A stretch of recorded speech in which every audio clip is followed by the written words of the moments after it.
There is a strange silence that exists at the very edge of human history. Not a complete absence, but something more unsettling. It is the kind of silence that feels intentional, like a story that begins in the middle, already in motion, already formed, without ever revealing how it truly started. When we look back at the earliest records, at the first written words carved into clay and stone, we are not witnessing the birth of civilization. We are witnessing something that appears already alive. The earliest known societies do not feel primitive in the way one might expect. They do not move slowly from simplicity into complexity. Instead, they seem to emerge suddenly with structure, language, belief systems, and an understanding of the world that suggests a long process already behind them. Cities appear, laws exist, stories are told, and yet there is no clear beginning that explains how these things came to be. It creates a quiet tension in the mind, because if civilization did not begin where we think it did, then where did it begin? And more importantly, what existed before the point where our records start to speak? There are gaps in the timeline that are difficult to ignore. Thousands of years where very little is clearly understood. Not empty years, but obscured ones. Periods where something may have existed, but left behind only fragments that do not easily fit into the story we have been told. These fragments do not shout. They do not demand attention. They simply remain, waiting to be noticed. And when they are noticed, they do not provide answers. They raise new questions. It becomes difficult to see history as a straight line. Instead, it begins to feel like a surface that has been worn down, smoothed over, with only certain parts left visible. What we call the beginning may not be a beginning at all, but a point of reappearance. A moment where something that already existed becomes visible again, as if emerging from a long period of silence. This silence is not just in the absence of evidence. It is in the sudden presence of complexity without explanation. It is in the feeling that something is missing, but not entirely lost. Almost as if the memory of it remains just beneath awareness, never fully accessible, but never completely gone. And as the mind settles into this idea, another thought begins to form. Quietly, without force. If history begins with something already advanced, already structured, that then perhaps what we are looking at is not the start of human civilization. Perhaps it is only the start of what was remembered. As the silence begins to settle into something more tangible, a pattern starts to reveal itself. Not through dramatic discovery, but through careful observation of what is already known. The earliest civilizations do not unfold gradually. They do not show the slow, uncertain steps of a species learning how to build, how to organize, how to think in systems. Instead, they appear with a level of sophistication that feels strangely complete. In ancient Mesopotamia, often referred to as the cradle of civilization, the Sumerians emerge with writing already formed into a structured system. Their symbols are not crude attempts at communication. They carry complexity, abstraction, and consistency. Language, in this form, suggests time. It suggests refinement. Yet there is no clear record of the long developmental stages that would normally lead to such a system. At the same time, cities begin to take shape. Not scattered clusters of simple shelters, but organized environments with defined layouts, governance, and purpose. There are roles within society, systems of trade, and early forms of law. These are not the signs of a beginning. They are the signs of continuity, as if the people building these cities were not inventing civilization, but inheriting it. This sudden appearance is not limited to one region. Across different parts of the world, similar patterns begin to emerge. Complex structures, astronomical alignments, and cultural systems appear with little indication of their origins. It is as if multiple points on the timeline light up at once, each carrying its own version of an already developed understanding. The expected path of human progress suggests something else entirely. It suggests a long transition from simplicity to complexity, from scattered survival to structured society. But what we observe challenges that expectation. The leap feels too sharp, too complete, too immediate to fully align with the idea of gradual evolution. And so, a subtle question begins to take shape, not as a rejection of what is known, but as a quiet reconsideration. What if these early civilizations were not the first to reach this level of development? What if they were simply the first to leave behind records that survived? This possibility shifts the perspective in a quiet but significant way. It suggests that what we are seeing is not the origin of complexity, but its reappearance after a period we do not fully understand. A period where something may have existed, evolved, and perhaps even disappeared, leaving behind only echoes that later civilizations would unknowingly continue. The more this idea settles in, the more the timeline begins to feel less like a straight ascent and more like a series of returns. Points where knowledge, structure, and awareness rise again, as if following a pattern that is not immediately visible, but deeply embedded. And within that pattern, the sudden emergence of civilization begins to feel less like a mystery of rapid progress, and more like a memory resurfacing. As the idea of resurfacing knowledge begins to take hold, our attention naturally shifts toward the oldest voices we still have access to. Not through physical structures this time, but through the words left behind. Ancient texts carved into clay, written on parchment or passed down through oral tradition, carry something more than simple storytelling.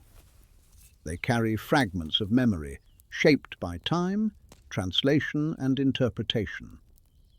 When these texts are read carefully, a subtle pattern begins to appear. Many of them do not describe a beginning in absolute terms. Instead, they speak as if something already existed before the events they record. In Sumerian accounts, there are references to times before kingship was established, before the ordering of society as it is known within the texts themselves. The narratives often begin in motion, as though the writers assumed an earlier context that no longer needed explanation. Similar traces can be found in other traditions. In the biblical account, there are moments that feel less like origin and more like continuation. The world is described, structured, and inhabited in ways that raise quiet questions about what might have come before the written story begins. Even in Vedic traditions, there are cycles of creation and dissolution, suggesting that existence itself moves through repeated phases rather than a single starting point. These references are not always direct. They do not clearly state that there was a civilization before what is known. Instead, they hint at it through absence, through assumptions embedded in the narrative. They describe advanced beings, established systems, and complex interactions without always explaining how those things came into existence. This creates a layered effect. On the surface, the texts appear to tell stories of gods, creation, and early humanity.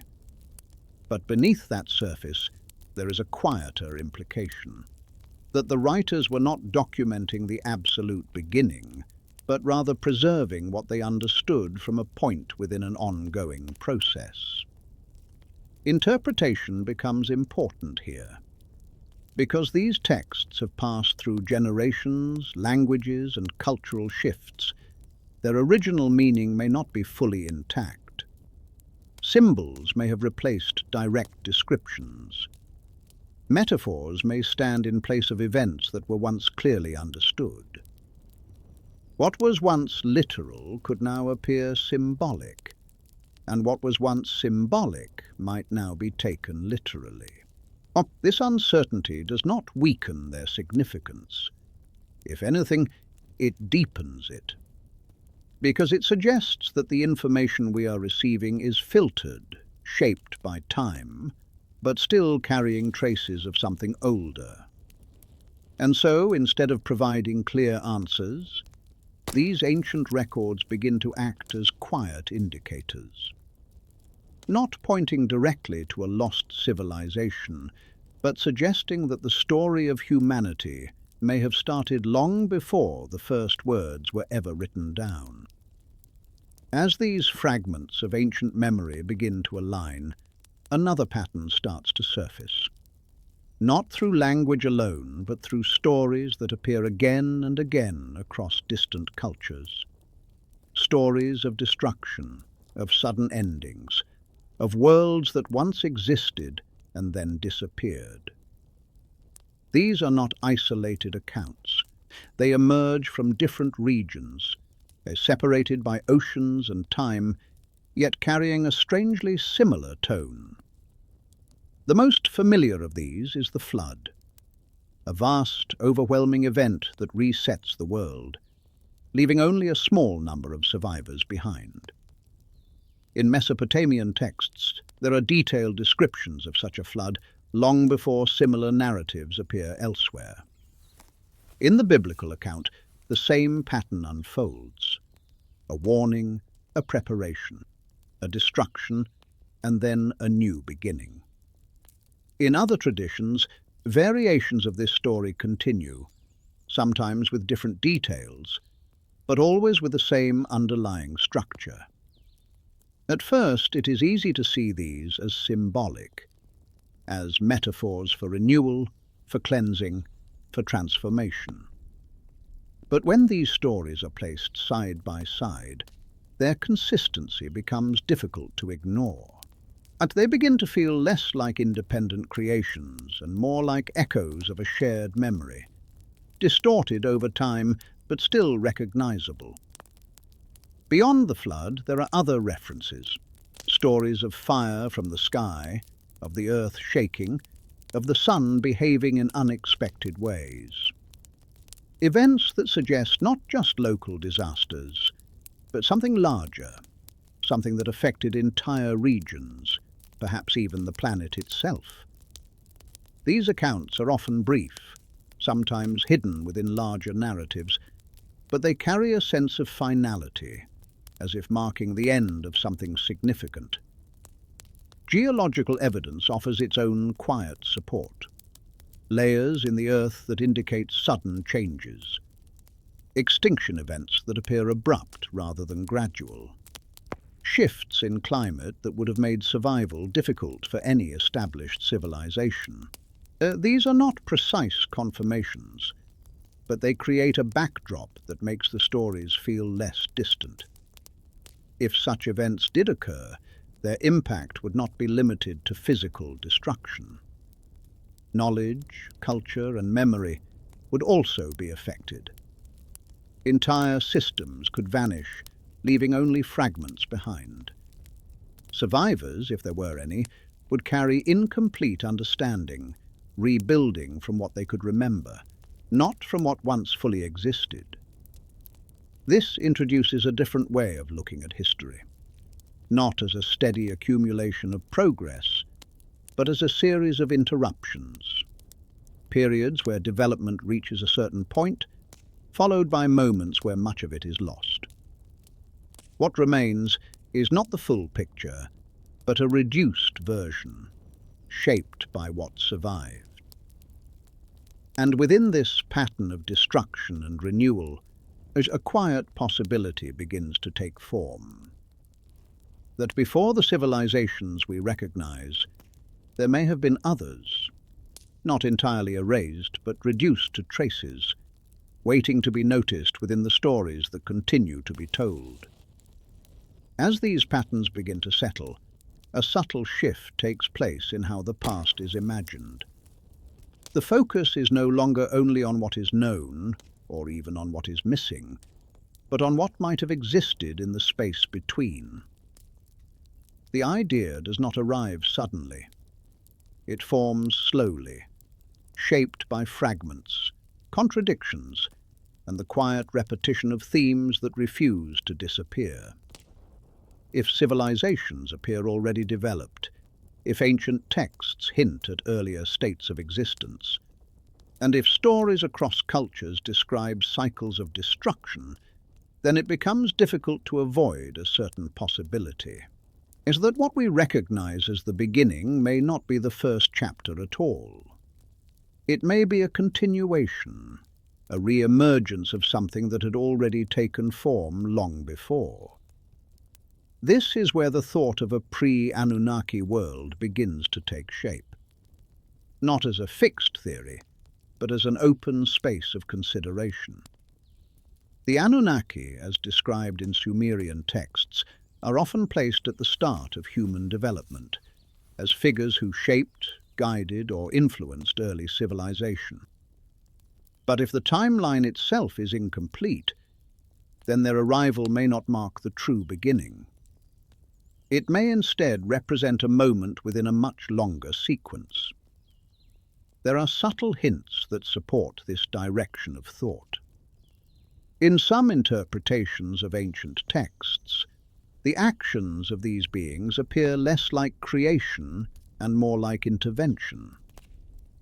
Systems are established, knowledge is organized, structures are introduced. But there is a quiet question beneath these descriptions. Who or what existed before these systems were put into place? The possibility does not demand a clear answer. It simply opens a door. A space where another layer of history might exist, one that has not been fully preserved. A civilization, perhaps advanced in its own way, that experienced the cycles already discussed. A world that rose, developed, and then faded, leaving behind only traces that later cultures would encounter without fully understanding. If such a world existed, it would explain certain discontinuities. The sudden appearance of knowledge, the repetition of mythological patterns, the feeling that something is being remembered rather than discovered. It would suggest that the Anunnaki, rather than being the origin, may have encountered the remnants of something older. This idea does not resolve the mystery. It deepens it, because it introduces the possibility that the true beginning is further back than we can currently see. That the earliest chapters have been lost not completely, but enough to remain just out of reach. And as this thought settles, it leaves behind a quiet but persistent question. If there was a world before the one we know, and if even the stories of gods exist within a larger timeline, then how far back does this pattern truly go? As the question of what came before begins to settle into the background, attention shifts from stories to something more tangible. Not answers, but structures. Physical traces that remain where memory fades. And among these, one site continues to stand quietly at the center of this growing uncertainty. Gobekli Tepe does not appear as something hidden or forgotten in the usual sense. It is known, studied, documented. And yet the more it is understood, the more it resists fitting comfortably into the timeline that surrounds it. Its age alone places it far beyond what was once believed possible for organized construction. Dating back over 11,000 years, it exists in a period traditionally associated with small groups of hunter-gatherers, not coordinated builders of monumental architecture. But the site itself tells a different story. Massive T-shaped pillars, carefully carved and arranged in circular formations, rise from the ground with a precision that suggests planning, intention, and a shared understanding of design. The carvings on these stones are not random markings. They depict animals, symbols, and abstract forms that hint at meaning, at communication, at a way of thinking that goes beyond basic survival. What makes this more difficult to place is not just the complexity, but the timing. According to conventional models, agriculture, settlement, and structured society should have come first, followed gradually by more advanced forms of construction and symbolic expression. But here, the order appears reversed. Something highly organized exists before the systems that are supposed to support it. This reversal creates a quiet tension. It suggests that either the timeline is incomplete, or the understanding of how human societies develop is missing a key piece. Because structures like these do not emerge suddenly without preparation. They require knowledge, coordination, and purpose, all of which imply a process that began earlier to somewhere beyond the current reach of evidence. There is also the question of why it was buried. At some point, these structures were intentionally covered, layer by layer, as if hidden or preserved. This act alone carries meaning.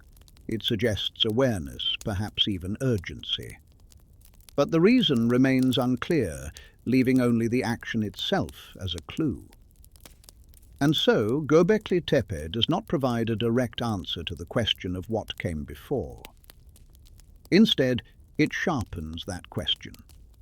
It stands as a reminder that beneath the surface, both literally and figuratively, there may be more layers waiting to be uncovered. Layers that could shift the beginning further back, into a space where history becomes something less certain and far more complex. As the presence of Gobekli Tepe begins to challenge the idea of a simple starting point, another layer quietly emerges nearby.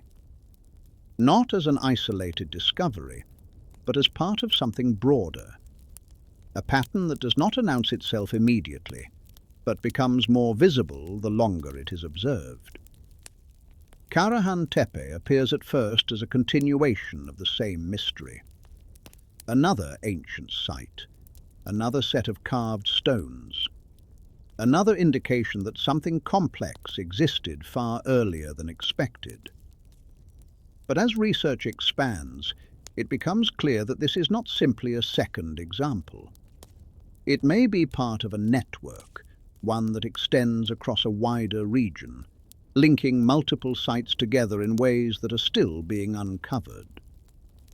The area surrounding these locations is now often referred to as a broader cultural zone, sometimes called Tash Tepeler, a collection of ancient sites that share similar characteristics. Each one adds a piece to the puzzle. Similar construction methods, recurring symbols, and consistent architectural choices suggest that these were not independent efforts. They may have been connected either culturally or functionally, forming a system rather than a single isolated point of development. This introduces a different kind of question. Not just when these structures were built, but why they exist in such proximity, sharing so many features. If one site alone challenges the timeline, then a group of interconnected sites begins to challenge something deeper. It suggests coordination, shared knowledge, and possibly even communication across distances. At Karahan Tepe, certain details stand out. Carvings that appear more abstract, figures that carry a sense of intention but resist clear interpretation, and underground chambers that hint at purposes beyond simple gathering spaces. These elements do not provide clear answers, but they deepen the sense that these sites were part of a larger system of thought.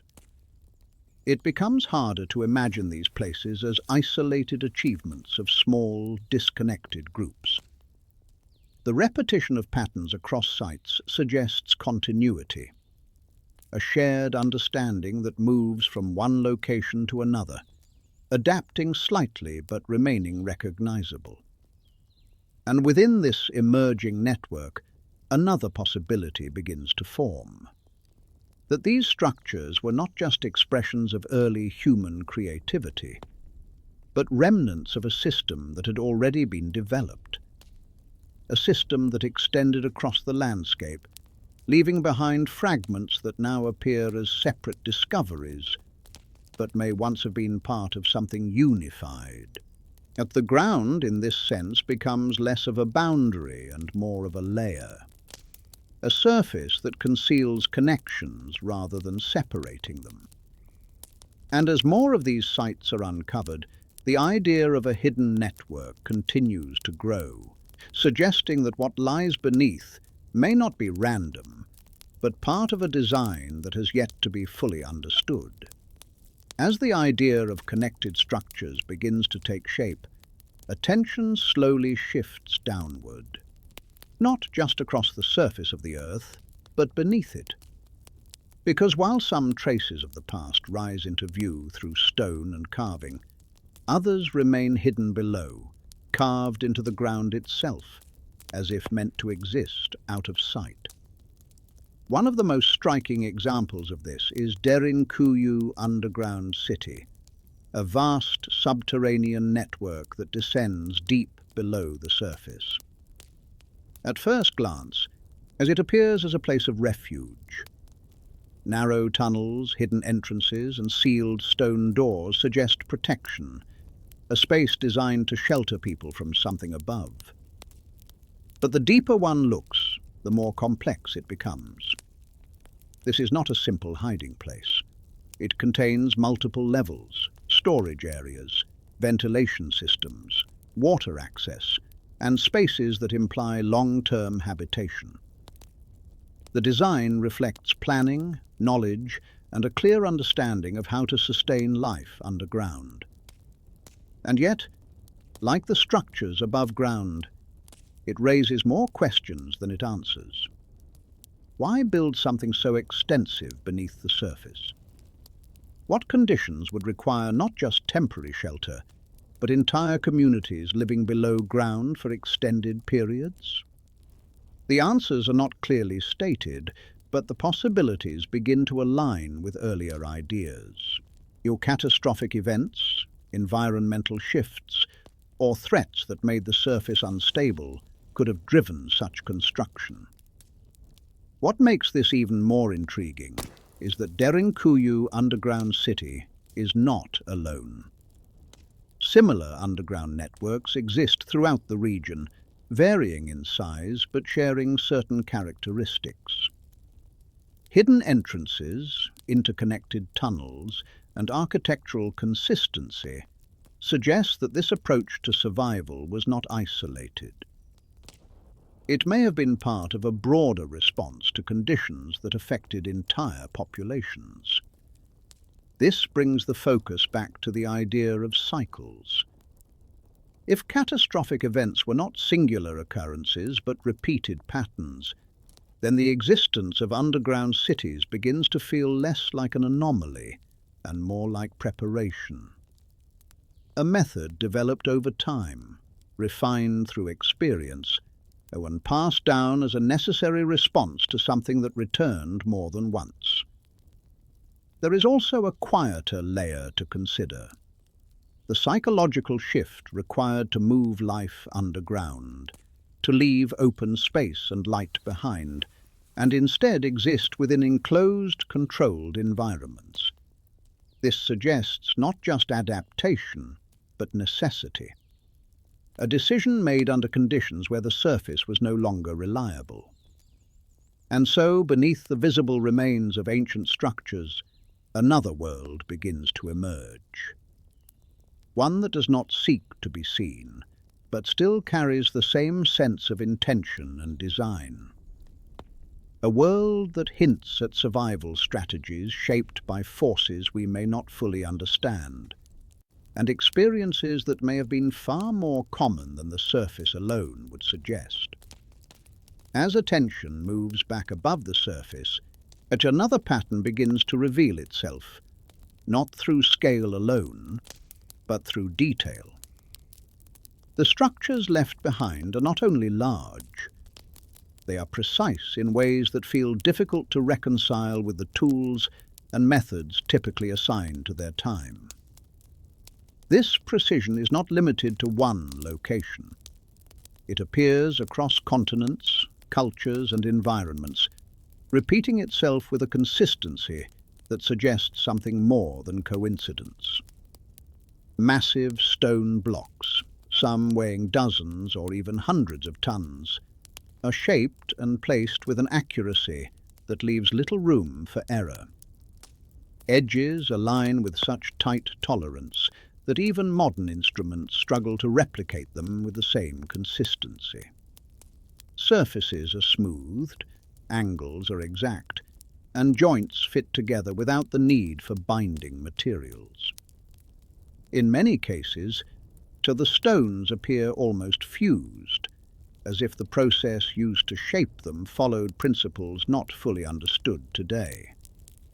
What makes this more complex is not just the result, but the absence of clear evidence for how it was achieved.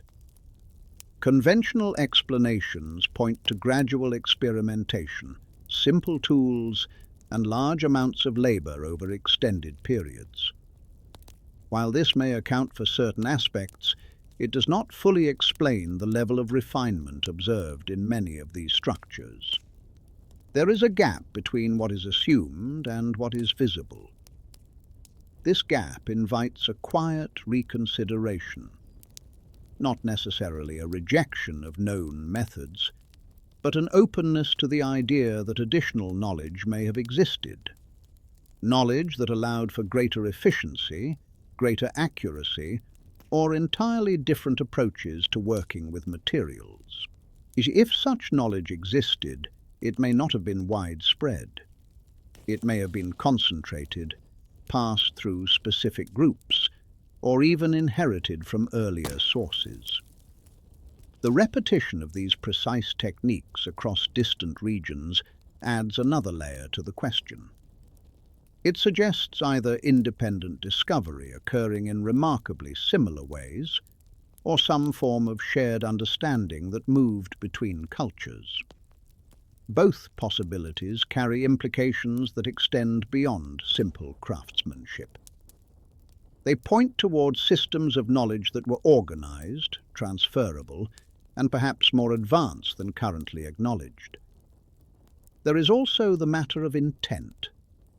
Precision on this scale is not accidental. It requires purpose, a reason to achieve such accuracy. Whether that purpose was structural, symbolic, or functional in ways not yet recognized remains unclear. But the effort itself indicates that these structures were not merely built to stand. They were built to meet specific conditions, to align with something beyond immediate necessity. And so, the stones remain, not only as physical remnants of the past, but as quiet indicators of something deeper. They do not explain themselves, but they resist simple explanation. And in that resistance, they continue to suggest that the timeline of human capability may not be as straightforward as it appears. As these traces begin to gather into something more coherent, a quieter realization begins to settle in. It is not just that something complex may have existed earlier than expected. It is that whatever it was, it did not leave behind a clear identity. No singular name, no direct record that defines who these builders were or how they understood themselves.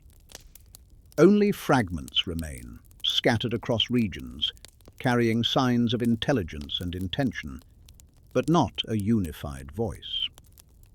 This absence is unusual. Civilizations, even in their earliest known forms, tend to leave markers of identity.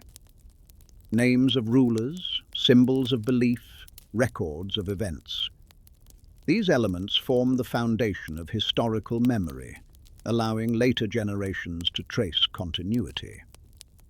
But in the case of these earlier structures and systems, that continuity is difficult to establish. There is no clear origin point that connects them all under a single narrative. Instead, what exists feels incomplete, as if something was interrupted before it could fully define itself in a way that would endure.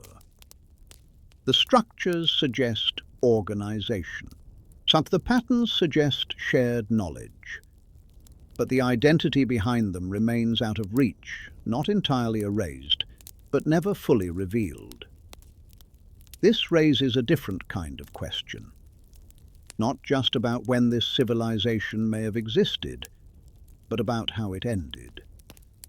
Because for a culture capable of such coordination and precision, the absence of direct records suggests more than gradual decline.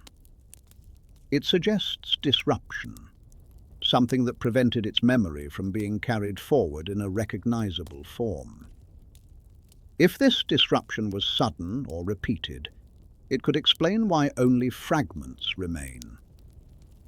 Knowledge may have been preserved in partial ways, absorbed into later cultures without full context. Symbols may have been reused, techniques adapted, but without the original framework that gave them meaning. Over time, these elements would appear disconnected, even though they once belonged to something unified. There is also the possibility that this civilization did not rely on the same forms of record-keeping that later societies used. Its identity may not have been defined through written language in the way we expect. It may have been embedded in structures, in patterns, in systems that were understood through direct experience rather than documentation. If so, much of what defined it would be difficult to recover once the people themselves were gone. And so, what remains is not a clear picture, but an outline. A presence that can be felt through its impact, but not fully seen. A civilization that shaped something, influenced something, and then faded without leaving behind a name that could anchor it in history. In that absence, what the mystery deepens. Because it suggests that the earliest layers of human development may not only be hidden, but fundamentally incomplete. As the possibility of an unnamed earlier presence begins to settle into the background, attention naturally turns toward the first figures in recorded history, who seem to carry authority, structure, and influence. Among these, the Anunnaki emerge as one of the most discussed and yet most uncertain groups. Their presence in ancient Mesopotamian texts is clear, but their nature remains open to interpretation. In the earliest Sumerian writings, the Anunnaki are described as powerful beings connected to the ordering of the world. They are associated with authority, with the establishment of kingship, and with the organization of human society. Their roles are not always consistent across texts, but they often appear as figures who operate above ordinary human life, shaping events from a position of control or guidance. At first glance, they are presented as originators, as those who brought structure to a world that was previously undefined. This interpretation places them at the beginning of civilization, as central figures in the transition from disorder to order. But when viewed alongside the earlier patterns that have already begun to emerge, this role becomes less certain.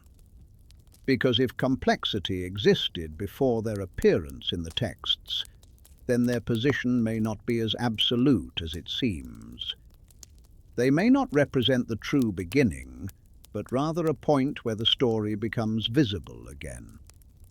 A moment where something already in motion is recorded, described, and given form through narrative. The way they are described also invites further thought. In some accounts, they interact with humans in ways that suggest familiarity rather than creation. They guide, instruct, and sometimes intervene, but they do not always appear as distant or entirely separate. This creates a sense that their relationship with humanity may have been more complex than a simple origin story. There are also variations in how they are portrayed. Different texts emphasize different aspects, sometimes presenting them as unified, other times as divided or in conflict. These inconsistencies do not necessarily weaken their significance. Instead, they suggest that the understanding of who they were may have shifted over time, shaped by the perspectives of those who recorded their stories.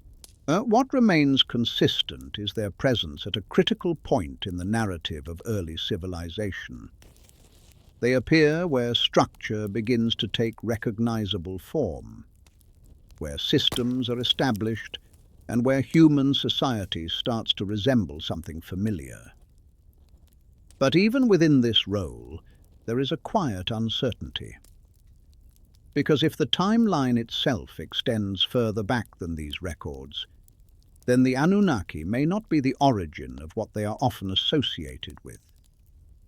They may instead be participants in a much larger sequence, one that began long before their names were ever written down. As the Anunnaki begin to take shape within the narrative, a subtle shift starts to occur in how their role is understood. At first, they appear as central figures, positioned at the beginning of organized human life. But when placed within the wider context that has already begun to unfold, their position becomes less certain, more open to interpretation. There is a quiet difference between creating something entirely new and stepping into something that already exists. And within the ancient descriptions of the Anunnaki, there are moments that seem to lean toward the latter. Their actions often involve organizing, structuring, and assigning roles. They establish systems, define hierarchies, and bring order to what is described as a less structured world. But this process does not always feel like creation from nothing. It feels more like arrangement. This distinction is small, but significant, because it suggests that the foundation they are working with may not have originated with them. If the world they encountered already held certain forms of knowledge, certain patterns, or even remnants of earlier systems, then their role may have been one of inheritance rather than origin. Some interpretations of ancient texts hint at this possibility. There are references to earlier states of existence, to prior conditions that are not fully explained but are acknowledged in passing. These references do not clearly define what came before, but they create space for the idea that the Anunnaki entered into a world that had already undergone its own history. If this is the case, then their influence becomes part of a longer chain rather than a starting point. They may have adapted existing knowledge, refined it, and integrated it into the systems that later became visible through written records. In this sense, they could be seen as preservers or transmitters rather than sole creators. There is also the question of why certain knowledge appears already structured within the earliest civilizations associated with them. Systems of measurement, astronomy, and governance show levels of consistency that suggest continuity. It is possible that these systems were developed over time, but it is equally possible that they were inherited in a more complete form than currently assumed. This idea does not remove the significance of the Anunnaki. Instead, it places them within a broader context. It suggests that they may have been part of an ongoing process, interacting with a world that carried its own layers of history. And as this perspective settles in, another question begins to form. If the Anunnaki were inheritors, then who or what were they inheriting from? As the possibility of inheritance begins to take hold, the nature of knowledge itself becomes more difficult to define. Because knowledge, in its most refined form, does not usually appear all at once. It develops through time, through repetition, through the slow accumulation of understanding. Yet in the earliest structured civilizations, much of this knowledge seems to arrive already organized, already functioning within systems that feel complete. There are references to measurements that align with astronomical cycles, to calendars that track movements with a level of accuracy that implies long observation, and to architectural choices that reflect consistency rather than experimentation. These are not isolated discoveries. They form networks of understanding, where one system connects to another in ways that suggest planning rather than coincidence. If such systems were inherited, then they must have originated somewhere else. Not necessarily in a distant place, but perhaps in a distant time. A period where observation, refinement, and adaptation occurred long before the moment these systems became visible in recorded history. This introduces the idea that knowledge can move across time, carried not always through direct explanation, but through fragments that are preserved and later reassembled. Ancient texts sometimes describe the transmission of knowledge in ways that feel indirect. Instructions are given, but not always explained. Skills are demonstrated, but not always derived step by step. It is as if the focus is on application rather than origin.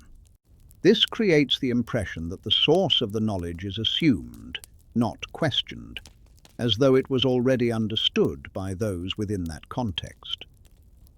There is also the matter of consistency across regions. Similar principles appear in different cultures, separated by distance yet aligned in certain fundamental ways. This could suggest independent discovery, but the degree of alignment raises the possibility of shared roots. A common origin that may have fragmented over time, leaving behind parallel expressions of the same underlying system. If this knowledge was passed down, it may not have been transferred in a complete form. Pieces could have been lost, altered, or adapted to fit new conditions. What remains would then appear as a mixture of clarity and confusion, systems that function but whose origins are no longer fully understood. This could explain why certain practices seem advanced, while others appear incomplete. The idea of inherited systems also shifts the way early civilizations are viewed. Instead of being the first to discover these principles, they may have been the first to preserve them in a lasting form, acting as a bridge between what came before and what would follow, carrying forward fragments of a much older understanding. And within this process, the question remains open. If knowledge was inherited, then the source of that inheritance becomes one of the most important missing pieces in the entire narrative. As the idea of inherited systems continues to settle, another layer within ancient narratives begins to draw attention. Not the systems themselves this time, but the tensions surrounding them. Many early texts do not describe a calm, uninterrupted ordering of the world. Instead, they contain moments of conflict, struggle, and opposition, often involving the same figures who are credited with shaping civilization. In several Sumerian accounts, the Anunnaki are not always unified. There are divisions among them, disagreements over authority, and actions that suggest competition rather than harmony. These conflicts are not always explained in detail, but they are present, woven into the broader narrative in ways that feel significant. They suggest that the process of establishing order was not simple and perhaps not entirely controlled. This raises a subtle but important possibility: that these conflicts were not only internal, but may have involved forces or influences that existed outside of the Anunnaki themselves. While the texts do not always state this directly, there are hints that point toward interactions with other entities, or at least with conditions that were not fully within their control. In some interpretations, there are references to earlier beings or states that are mentioned briefly, without full explanation. These references are often overshadowed by the primary narrative, but they create space for the idea that the Anunnaki were not operating in isolation, that they may have encountered remnants of something older, something that either resisted or complicated their efforts to establish structure. The nature of these possible encounters is unclear.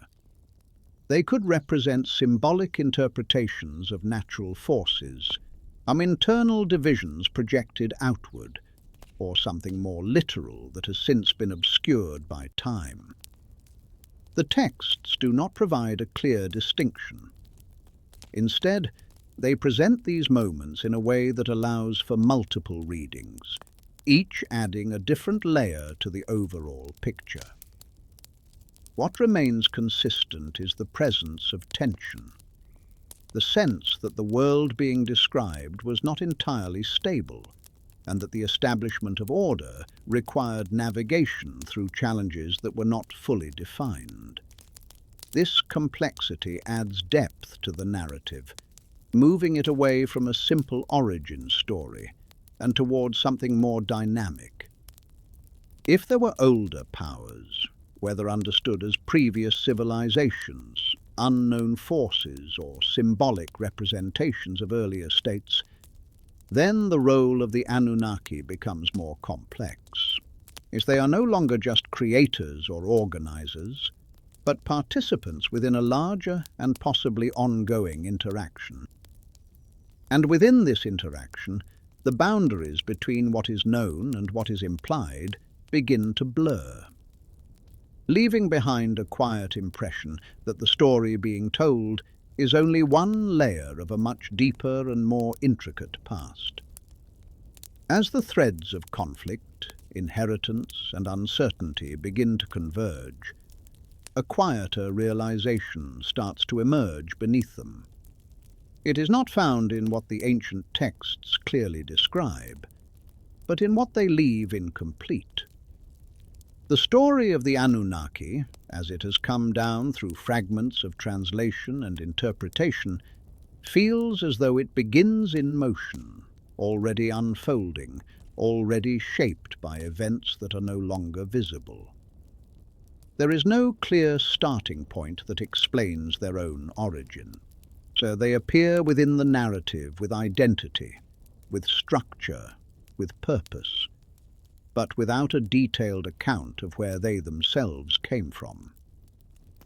This absence does not stand out immediately, but over time it becomes more noticeable. Because if they are positioned as central figures in the ordering of early civilization, then their own beginnings would seem equally significant. Yet those beginnings remain largely undefined. This creates a sense that part of the story is missing, not erased completely, but never fully recorded, or perhaps recorded in a form that has not survived. The available texts focus on their actions, their roles, and their interactions, but not on the deeper context that might explain their presence. It is as if the narrative assumes knowledge that is no longer accessible. In some cases, there are brief hints, or references that suggest a place of origin, or a condition that existed before their involvement with humanity.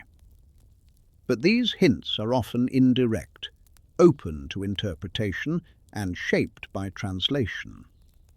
They do not form a complete picture. Instead, they point towards something that sits just beyond the edge of what can be clearly understood. This incompleteness does not necessarily indicate intentional concealment. It may simply reflect the limits of preservation. Stories passed through generations can lose detail, shift in emphasis, or become simplified over time. What remains is often what was considered most relevant by those who carried it forward. Other parts, even if once important, may fade or disappear entirely. But the effect is the same. The narrative feels partial. It provides insight into certain moments while leaving others in shadow. And within those shadows, the earlier questions begin to return. If the Anunnaki themselves appear without a clear origin, then they too may belong to a larger timeline that extends beyond the current understanding. This does not diminish their role.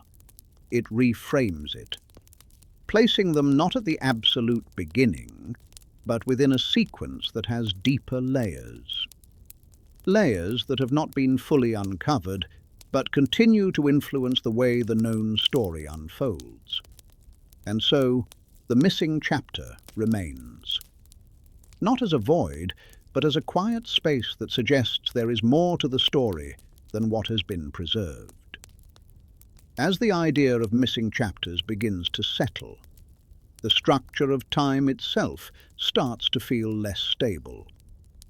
Not in the sense that time changes, but in how it is understood. As the familiar model presents time as a straight path, moving forward in a continuous line, where each moment builds upon the last.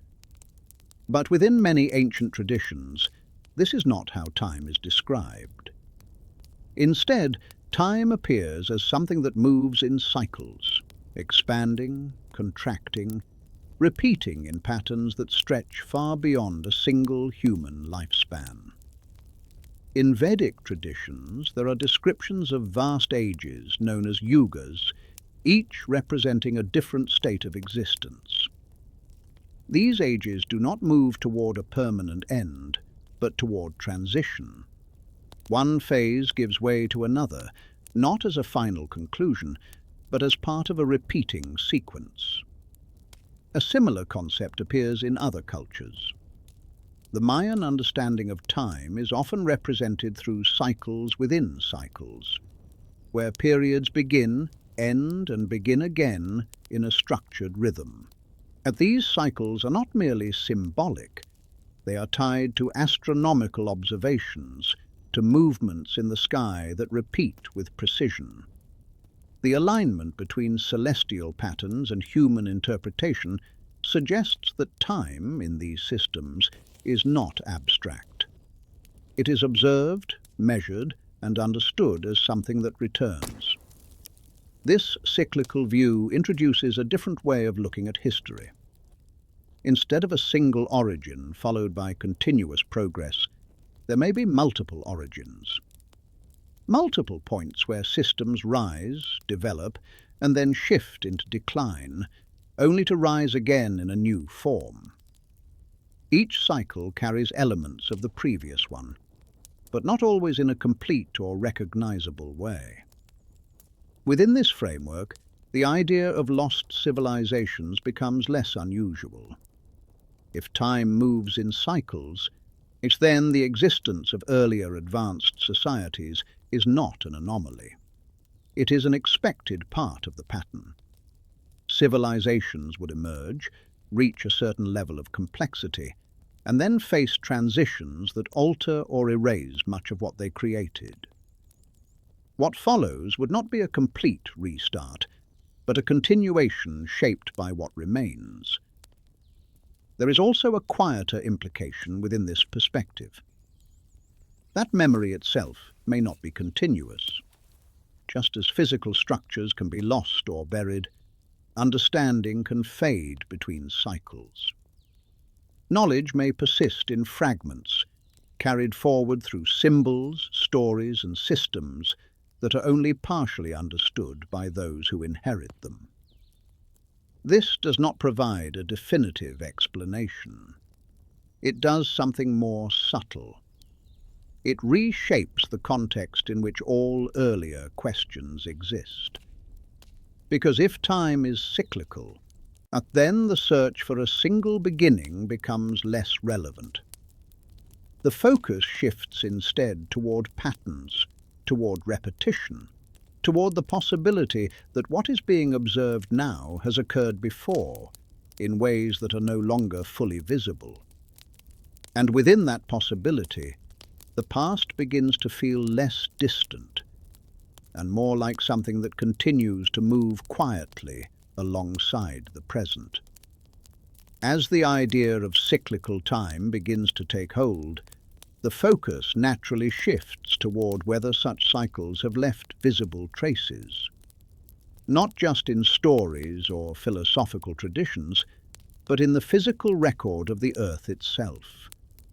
Because if civilizations rise and fall repeatedly, there should be moments where these transitions become visible, even if only in fragments.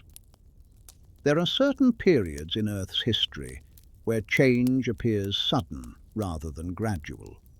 One of the most discussed examples is the Younger Dryas, a period marked by a rapid shift in climate conditions. Temperatures dropped sharply, ecosystems were disrupted, and large numbers of species disappeared within a relatively short span of time. The cause of this shift remains debated, but its impact is widely recognized. What makes this event significant in this context is not only the environmental change, but the timing. It occurs near the end of the last ice age, a period where human populations were beginning to expand and adapt to new conditions.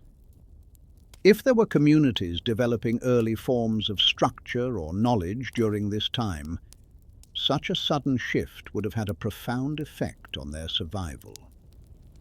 This is not the only instance where the record suggests abrupt disruption.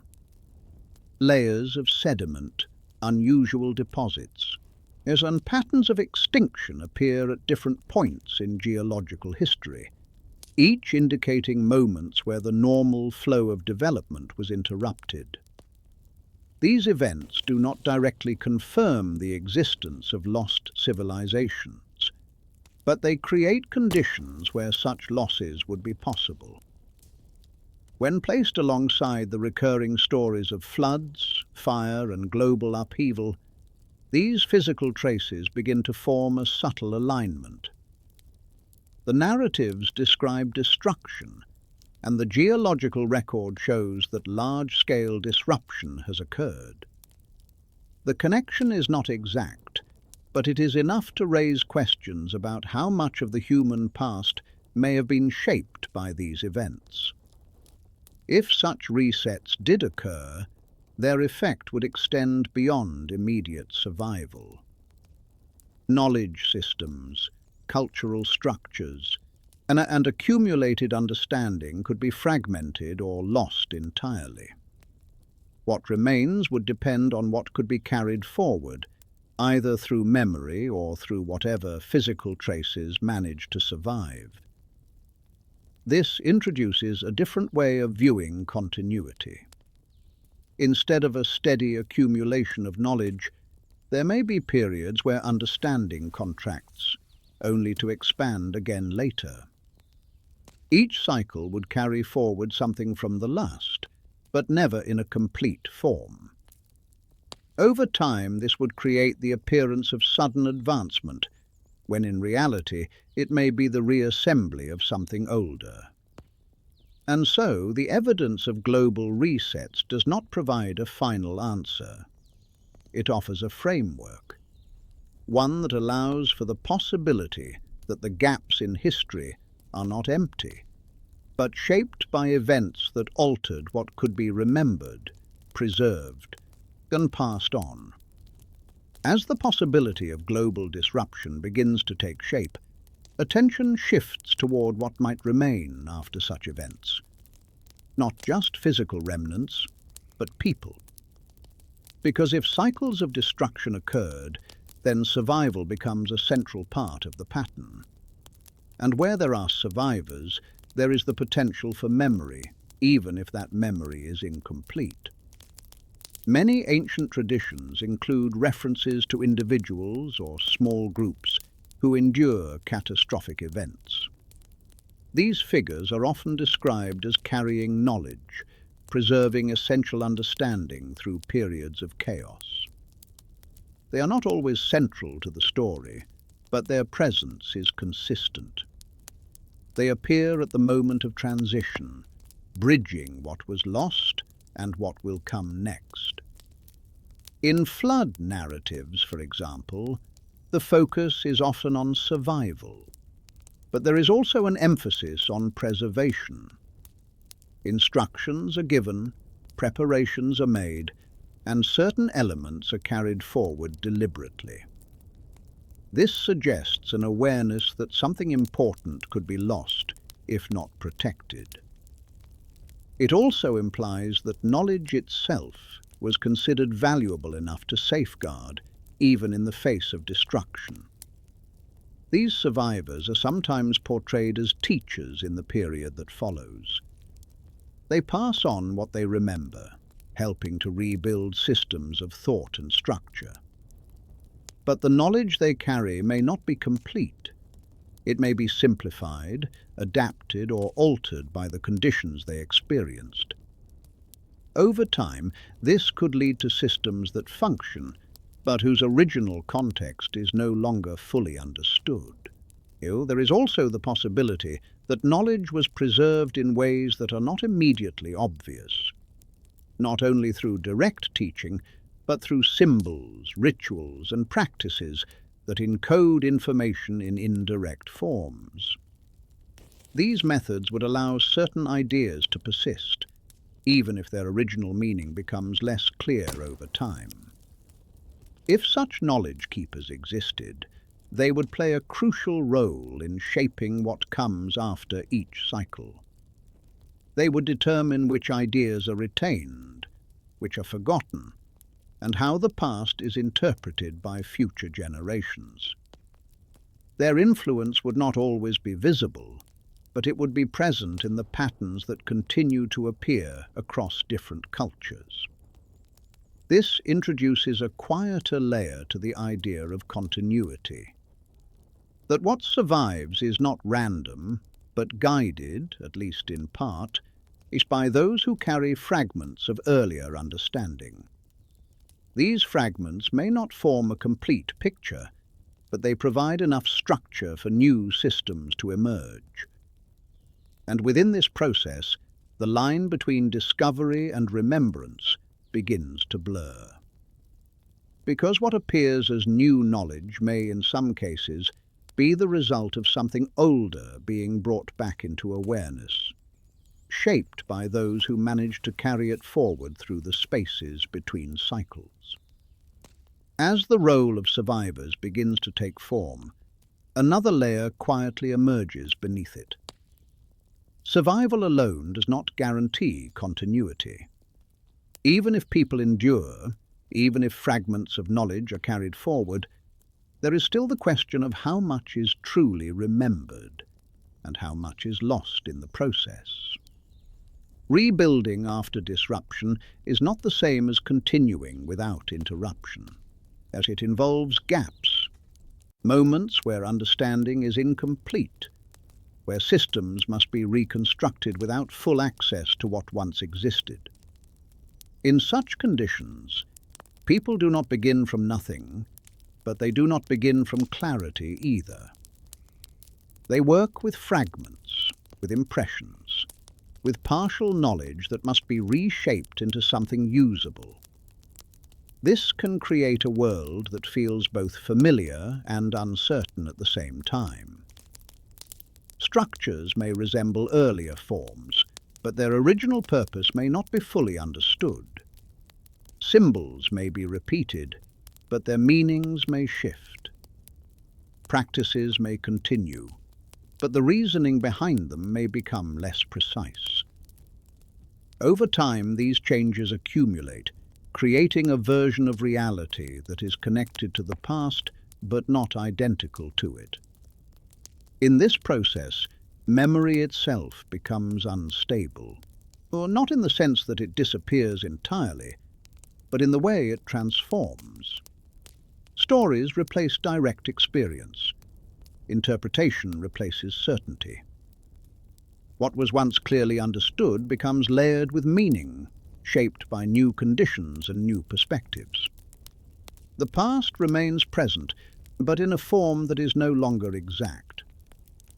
This could explain why certain elements of ancient knowledge appear both advanced and incomplete, why some systems show remarkable precision while others seem fragmented. It is not necessarily a matter of gradual development, but of partial recovery. Pieces of a larger system being rediscovered or reassembled over time, without the full context that once held them together. There is also an emotional dimension to this process, a sense of distance from something that cannot be fully recalled. There's a subtle awareness that something important has been lost, even if its exact nature is unclear. This feeling may not always be conscious, but it can shape the way societies relate to their own past, creating a desire to preserve, to record, to hold on to what remains. And so, rebuilding becomes more than a practical act. It becomes a form of reconstruction, not only of structures and systems, but of meaning itself. A process where the past is not simply continued, but reinterpreted through the lens of what survives. Within this pattern, history begins to feel less like a continuous memory and more like a series of approximations. Each generation working to understand what came before, using only what has managed to endure through the quiet spaces left by disruption. As the process of rebuilding begins to take shape, as a broader pattern slowly comes into view, not through a single event or a single narrative, but through repetition, the same sequence appearing again and again across different regions, different time periods, and different cultural expressions. A rise, a disruption, a partial recovery, and then another rise. At first, these moments may seem isolated, a collapse here, a sudden transition there. But when observed together, they begin to align in a way that feels less random. Civilizations reach a point of complexity, develop systems of knowledge, create structures that reflect their understanding, and then encounter forces that alter their trajectory. What follows is not a complete disappearance, but a shift. Something is lost, something is carried forward, and something new begins to form. Just this repetition does not always occur on the same scale. Some cycles may affect entire regions, others smaller groups. Some may be driven by environmental changes, others by internal factors. But the structure remains similar. development followed by disruption, continuity shaped by loss. Over time, this creates a layered history, one that does not move in a straight line, but builds upon itself in overlapping phases. Each layer contains traces of the ones before it, but never in a complete form. The result is a surface that appears continuous, while beneath it, multiple versions of the past remain partially preserved. This pattern also affects how knowledge is perceived. What appears as progress may sometimes be recovery. What appears as innovation may be rediscovery. Ideas that seem new could, in some cases, be fragments of earlier systems returning in altered forms. This does not reduce their value, but it changes the way they are understood. There is also a sense of familiarity within this repetition, as if certain structures of thought, certain ways of organizing the world, tend to reappear regardless of the specific conditions. This could suggest that there are underlying principles that persist through cycles, even when the surface details change. If this pattern continues, then the present moment becomes part of it. Not separate from the past, but connected to it through the same sequence, the same potential for development, the same vulnerability to disruption, and the same possibility of partial continuity. And within this perspective, the question of what came before begins to expand. Because if the pattern repeats, then the earliest known civilizations may not be the first expression of it. They may simply be one of many instances, one visible layer within a much deeper sequence that continues to unfold, quietly repeating itself across time. As the pattern of repetition begins to settle into a broader perspective, attention shifts inward, not toward structures or texts, but toward something less visible, yet equally complex: human consciousness itself. Because if cycles of knowledge, loss and rediscovery have occurred across time, then the question is not only what has been preserved externally, but what may have been carried within. Human awareness does not feel gradual in the way physical development often appears. There is a point in the distant past where something seems to change, not just in behavior, but in perception. The ability to reflect, to imagine beyond immediate surroundings, to form abstract ideas about existence. These are not simple extensions of survival. They represent a shift into a different kind of experience. This shift is often described as a cognitive leap, a moment where human beings begin to think in ways that are more complex, more layered, more self-aware. But the origin of this change is not fully understood. It appears within the timeline without a clear explanation, much like the sudden emergence of early civilizations. And this parallel creates a quiet connection between the two. If consciousness evolved gradually, then there should be a clear progression leading to this state. But the record does not always show that progression in a continuous form.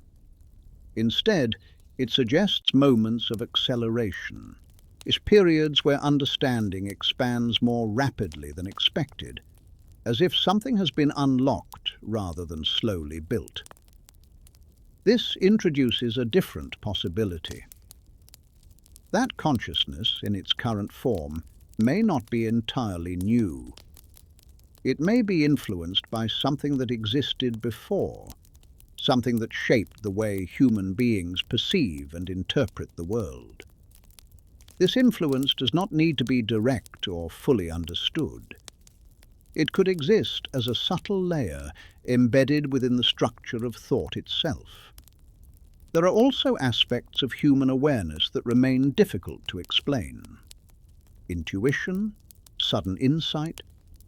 the ability to recognize patterns without conscious analysis. These experiences feel immediate, as if the mind is accessing something that is already present rather than creating it in the moment. This does not provide a clear answer, but it suggests that the mind may operate with layers that are not fully visible. If knowledge can be lost externally and partially recovered, then it is possible that some form of continuity exists internally as well. Not as complete memory, but as potential. A capacity to recognize, to reconstruct, to align with ideas that feel familiar, even when they are newly encountered. And within this possibility, consciousness becomes more than a product of the present. It becomes a space where traces of the past may still exist, quietly influencing the way the world is understood, even when their origin is no longer clearly known. As the question of consciousness begins to deepen, another possibility quietly emerges alongside it. Not as a conclusion, but as an extension of the same uncertainty. If human awareness appears to shift in ways that are not fully explained, then the physical structure behind that awareness may also carry elements that are not entirely understood. There are theories, often discussed at the edges of mainstream understanding, that suggest humanity may not be the result of a purely natural progression. These ideas propose that at some point in the distant past, external influence may have played a role in shaping human development. Not necessarily as a complete creation, but as a modification, an adjustment to something that already existed. In ancient narratives, there are moments that seem to align with this idea, though not in a direct or consistent way. References to beings who interact with humans, who provide knowledge, who alter conditions, appear in various forms across different cultures. These references are often interpreted symbolically, but they also leave open the possibility that they may reflect something more literal, now obscured by time and interpretation. If such interaction occurred, it would not necessarily be visible in a straightforward way within the historical record. Instead, its effects might appear as sudden changes, accelerations in development, shifts in behavior, or the emergence of abilities that do not follow a clear evolutionary path. These changes would not stand alone, but would be woven into the broader pattern of growth and disruption already observed. The concept of ancient engineering extends beyond structures and systems. It moves into the realm of biology, where the idea of modification becomes more complex. If knowledge can be transferred, if systems can be inherited, then the possibility arises that aspects of human biology may also carry traces of influence. Not in a way that is easily identified, but in ways that shape potential, perception, and capability. This does not require a definitive source or a clear mechanism. It exists as a possibility within the larger framework, one that attempts to account for certain irregularities, certain moments where development appears to move beyond what is expected. It does not replace existing explanations, but sits alongside them, offering an alternative perspective. There is also a quiet caution within this idea, because the more it is considered, the more it raises questions that cannot be easily resolved. It shifts the focus from what is known to what is implied, from clear evidence to interpretation. And within that shift, certainty becomes less important than exploration. And so, hybrid theories remain open, not as fixed answers, but as reflections of a deeper curiosity. A way of asking whether the story of human origins may include influences that extend beyond the boundaries currently recognized, quietly shaping what has become visible in the present. As the idea of external influence and modification begins to settle, attention turns to something far more intimate and constant.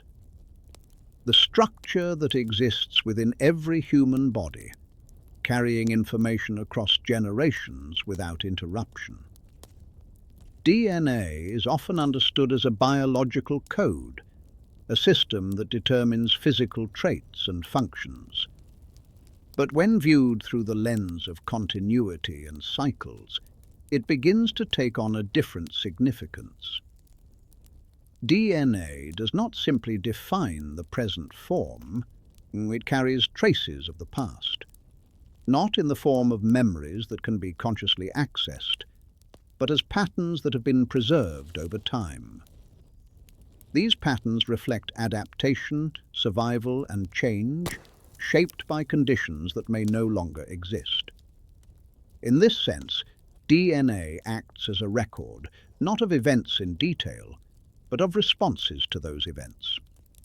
What makes this idea more complex is the way information is stored and expressed. Not all genetic material is fully understood. There are regions within DNA that do not clearly correspond to known functions, often described as inactive or unused. The purpose of these regions is still being studied, and their presence raises questions about what they may represent. If knowledge and systems can be carried forward in fragmented forms, then it is possible to consider whether biological structures might also contain layers that are not immediately visible, not as direct instructions for behavior, but as potential, as capacity that may be activated under certain conditions or remain dormant depending on the environment. There are also moments where human ability appears to extend beyond what is easily explained. Instances of sudden insight, rapid learning, or recognition that feels immediate rather than acquired. These experiences are often treated as anomalies, but within a broader perspective, they may reflect deeper structures that are not fully mapped. The idea of DNA as a historical record does not suggest that it contains clear answers. It suggests that the past may be embedded in ways that are subtle and indirect, so that what has been experienced across time may influence the present, not only through external knowledge, but through internal design. This perspective also connects back to the earlier patterns of disruption and recovery. If civilizations rise and fall, if knowledge is lost and rediscovered, then the continuity of biological systems becomes one of the few elements that persist through these changes. DNA moves forward even when structures do not. It carries forward the potential for recognition, for adaptation, for rebuilding. And within this continuity, there is a quiet implication that the history of humanity may not be entirely external, that some part of it exists within the structure of life itself, waiting not to be remembered in a traditional sense, but to be expressed when the conditions allow it. As the idea of internal continuity begins to take form, another layer of human experience comes into focus. Not the conscious mind, and not the encoded structure of DNA alone, but something that exists between the two. Instinct. The immediate, often unexplainable responses that shape behavior without requiring deliberate thought. Instinct does not feel learned in the traditional sense. It appears suddenly, without instruction, guiding action in ways that often bypass conscious reasoning. The sense of danger in unfamiliar environments, the discomfort in certain conditions, the quiet awareness of patterns before they are fully recognized. These responses feel immediate, as though they are already present, waiting to be triggered rather than developed. If human history includes cycles of disruption and recovery, and then instinct may serve as one of the mechanisms through which continuity is maintained. Not as detailed memory, but as a form of residual awareness. A way of responding to conditions that may have been encountered before, even if the conscious mind does not retain a clear record of those encounters. There are behaviors that seem difficult to trace to immediate experience. Reactions to natural events, for example, can carry a sense of familiarity that goes beyond what an individual has directly encountered. The sound of distant thunder, the sudden shift in atmosphere, the feeling of unease in enclosed or unstable environments. These responses may reflect patterns that have been repeated across generations, shaping behavior at a level that does not require explanation. Cultural practices can also carry traces of this continuity. Rituals, so traditions and repeated actions that persist over time, even when their original purpose is no longer fully understood. These practices may have originated as direct responses to specific conditions, later becoming embedded in culture as habits or symbols. Over time, the meaning may shift, but the behavior remains. This creates a subtle connection between past and present, not through direct knowledge, but through action, through patterns that continue to appear even when their origins are no longer clear. It suggests that human behavior may be influenced not only by current conditions, but by layers of experience that extend beyond individual memory. There is also a sense of adaptation within this process. Instincts are not fixed. They evolve, shaped by the conditions that persist and those that change. This allows for continuity without rigidity, enabling responses to remain relevant even as the environment shifts.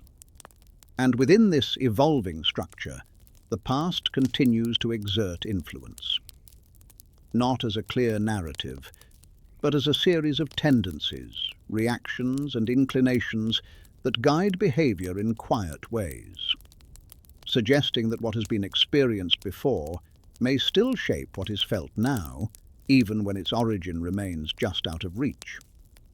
As instinct, memory, and inherited structure begin to overlap, a quieter question starts to form beneath them. Not about what has been proven or recorded, but about what feels familiar without clear reason. Because there are moments where understanding seems to arrive without effort, where certain ideas resonate as if they are being recognized rather than discovered. This feeling is subtle. It's often easy to overlook. It appears in the way certain patterns immediately make sense, even when they are encountered for the first time. It appears in the attraction towards specific symbols, stories, or concepts that seem to carry a weight beyond their surface meaning. There is no clear explanation for this response, yet it persists, quietly shaping perception. If knowledge can be lost externally and partially reconstructed, and if biological and instinctive layers carry traces of past conditions, then it becomes possible to consider that some form of recognition may still exist, not as direct memory, but as alignment.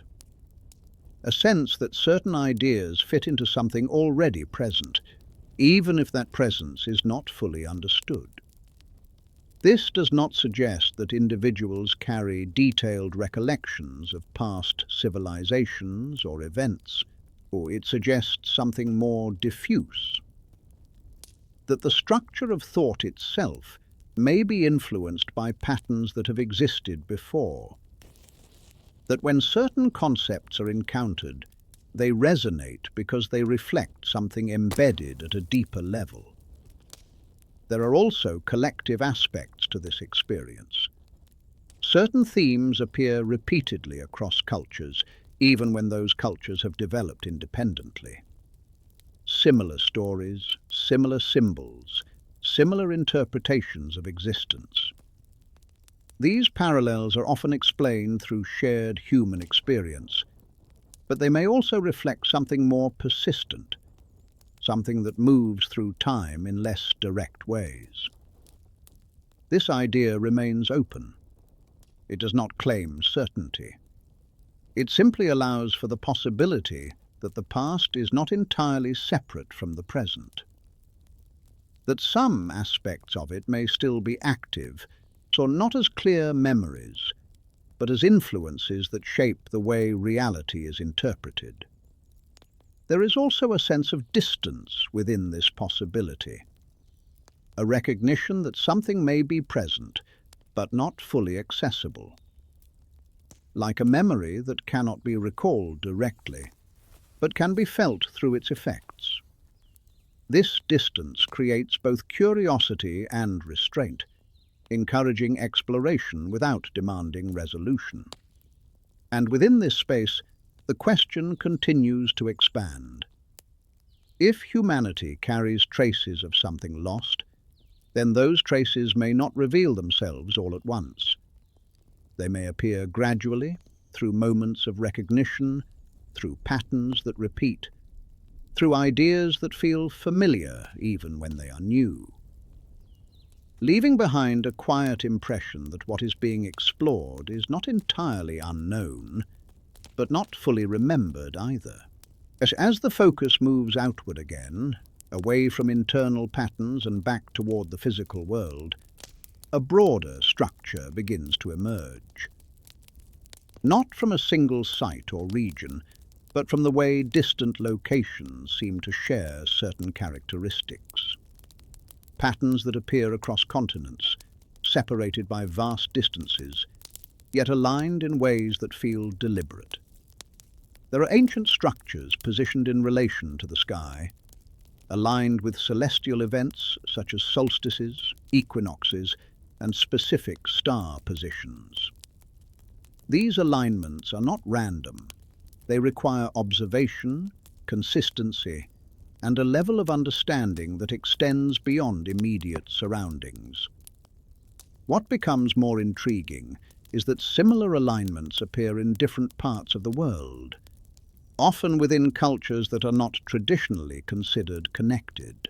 As this raises a quiet question about how such knowledge could be shared or developed in parallel. Independent discovery is one possibility, but the degree of similarity suggests that there may be underlying principles that were either widely known at some point or rediscovered repeatedly in similar ways. These principles may relate to observation of the sky, but also to a deeper attempt to understand position, orientation, and structure in relation to something larger. There are also patterns in the placement of structures themselves. Certain sites appear along similar latitudinal lines, or within geometric relationships that become more noticeable when viewed from a broader perspective. These relationships are not always exact, but they are consistent enough to suggest intention rather than coincidence. If these alignments were purposeful, then they imply a shared framework of understanding, a way of interpreting the world that guided construction, positioning, and design. This framework may not have been limited to one culture or time period. It may have existed as a broader system, influencing multiple regions in ways that are now only partially visible. There is also the possibility that these alignments served functions beyond observation. They may have been connected to rituals, to the marking of time, or to interactions with environmental cycles that are not fully understood today. The structures themselves do not provide clear answers, but their consistency suggests that they were part of a larger system of meaning. As more of these patterns are considered together, the idea of isolated development becomes harder to maintain, though instead the world begins to appear as a connected surface, where knowledge, whether shared directly or indirectly, moves in ways that leave traces across distance. And within these traces, the outline of something larger begins to form. Not a single civilization in the traditional sense, but a network of understanding that may have once connected distant places, leaving behind fragments that now appear separate, but may have once been part of a unified design. As these alignments begin to suggest a broader framework, another question quietly follows. Not just why these structures were placed where they are, but how they were intended to function once completed. Because alignment alone does not fully explain the effort involved. It suggests purpose, but not necessarily the nature of that purpose. There are ideas, though often explored cautiously, that these ancient structures may have interacted with their environment in ways that extend beyond simple observation. Not in a way that can be easily confirmed, but in a way that becomes difficult to ignore when certain patterns are considered together. The materials used, the shapes formed, and the locations chosen all appear to follow principles that may relate to more than structural stability. Stone, for example, is not just a building material, it carries properties that respond to pressure, vibration, and resonance. When shaped and arranged in specific ways, it can interact with sound and frequency in measurable ways. While modern understanding of these properties is still developing, the presence of carefully constructed chambers, narrow passageways, and enclosed spaces within ancient sites suggests that sound may have played a role in their design. Certain locations also appear to have been chosen based on their natural characteristics. Areas where the Earth's properties differ slightly, where subtle variations in magnetic or geological conditions exist. These variations are not always obvious, but they can influence how structures interact with their surroundings. Whether this was fully understood by the builders or discovered through observation is not clear, but the consistency of site selection suggests awareness. There are also recurring shapes that appear across different cultures. Circular arrangements, standing pillars, and enclosed chambers that create controlled environments. These shapes may not have been chosen purely for aesthetic reasons, as they may have been selected because they produce specific effects, whether related to sound, movement, or other forms of interaction that are not immediately visible. This introduces the possibility that ancient design was not limited to what can be seen, that these structures may have been intended to engage with aspects of the environment that are less obvious but still present. Not necessarily in a technological sense as understood today, but in a way that reflects a different approach to understanding the world. If such principles were known, they may have been part of the inherited systems already considered, passed down in partial forms, adapted over time, and expressed through construction rather than direct explanation. This would allow certain practices to continue even as their original context becomes less clear. And so, the structures remain as quiet indicators, not only of physical capability, but of a way of thinking that may have included dimensions not fully recognized now, suggesting that ancient design may have operated within a broader framework, one that connected material form with aspects of the environment that continue to be explored. As the possibility of intentional design expands beyond simple construction, another layer begins to emerge. Not just how structures were placed or aligned, but how they were actually created. Because even when alignment and purpose are set aside, the process of building itself presents questions that remain difficult to resolve. There are sites where stone appears to have been cut with a level of smoothness that suggests a degree of control not easily explained by basic tools. Surfaces that are not only flat, but consistently so across large areas. Edges that meet at precise angles, repeated across multiple structures in ways that imply a method rather than isolated effort. These features do not necessarily prove the existence of advanced technology as it is understood today, but they do suggest a level of capability that is not fully accounted for. Transport presents another challenge. Massive blocks of stone have been moved across distances that would require coordination, planning, and resources beyond what is typically attributed to early societies. While various explanations have been proposed, including the use of simple machines and large labour forces, the consistency with which these feats appear across different regions raises the question of whether there were additional techniques involved. There are also instances where materials seem to have been shaped in ways that do not leave clear marks of the tools used. In some cases, the surface appears almost softened, as if the material was manipulated in a state that differs from its natural form.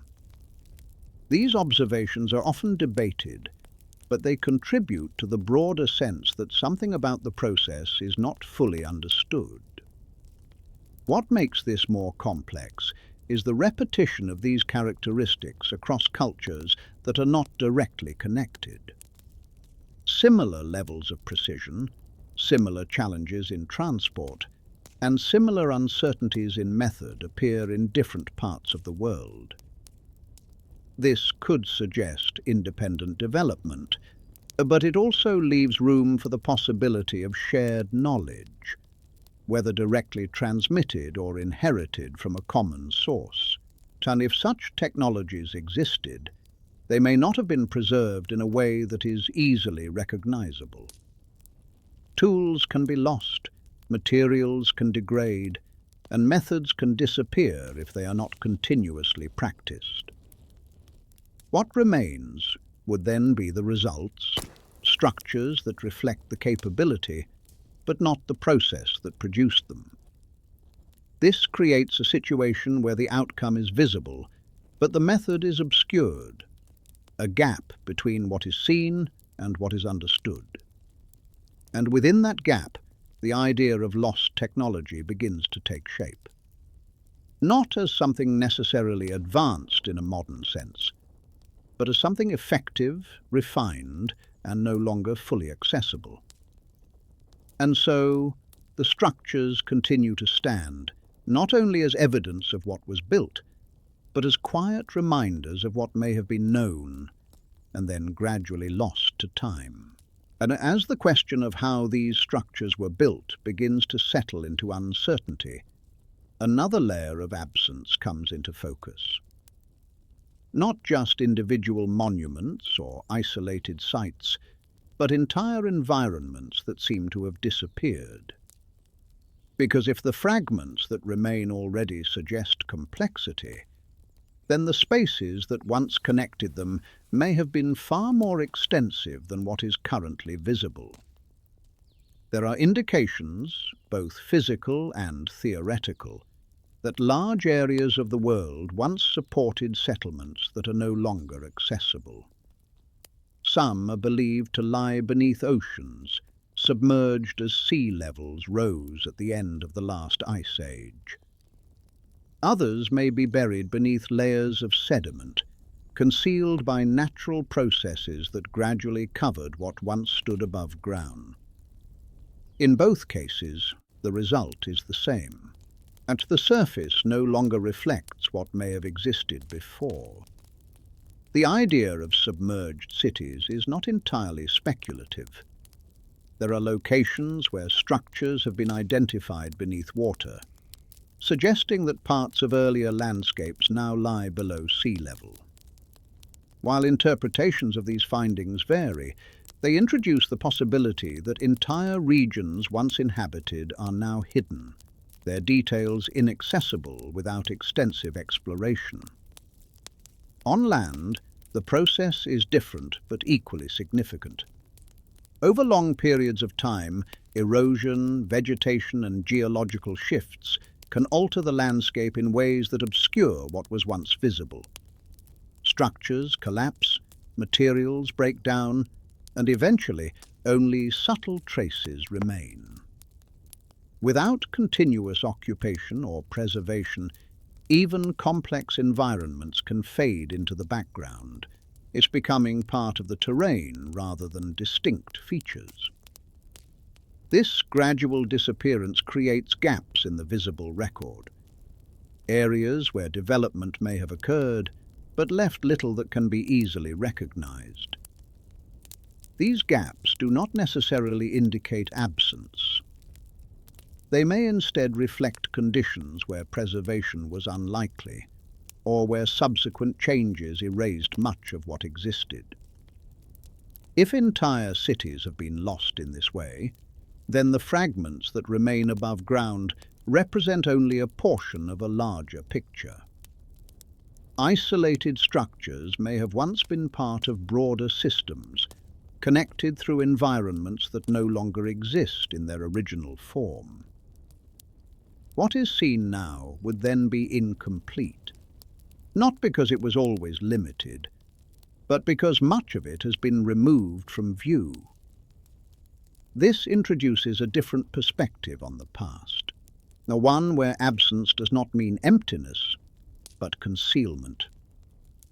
Where the visible world is only a surface layer, and beneath it, whether through water or earth, there may be traces of something far more extensive. And within this perspective, the question expands once again. Not only what existed before, but how much of it remains hidden, waiting in places that have yet to be fully explored or understood. As the idea of vanished cities settles into a quiet absence, attention shifts toward what continues to persist despite that loss. Not entire environments, not complete systems, but fragments that seem to repeat in ways that feel intentional. Patterns that appear across time, across regions, even when the structures themselves are no longer connected in any visible way. These patterns are not always obvious at first. Yes, they reveal themselves gradually through comparison. Similar layouts, recurring proportions, consistent orientations. The use of specific shapes, repeated across cultures that are separated by both distance and time. These are not identical copies, but they carry enough similarity to suggest a shared influence, something that extends beyond isolated development. It begins to feel as though there is a kind of underlying framework, a set of principles that guided construction even when the original context was no longer fully understood. This framework may not have been preserved in written form. It may have been carried through practice, through repetition, through the act of building itself. Each new structure reflecting a memory of something older, even if that memory was incomplete.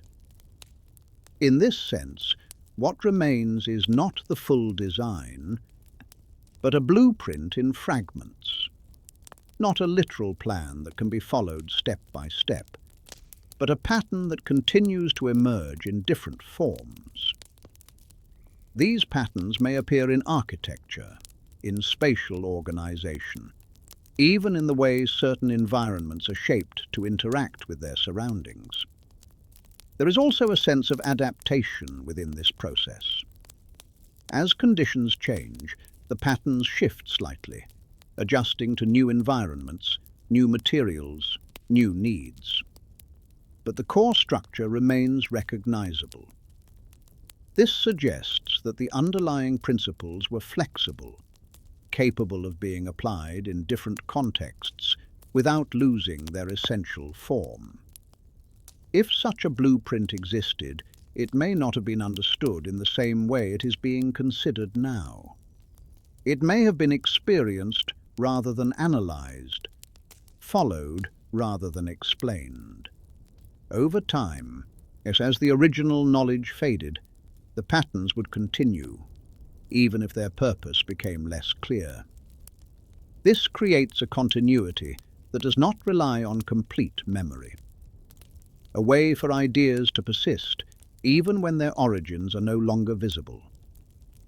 It allows for the possibility that certain aspects of the past remain active, not as direct knowledge, but as structures that continue to influence how spaces are created and understood.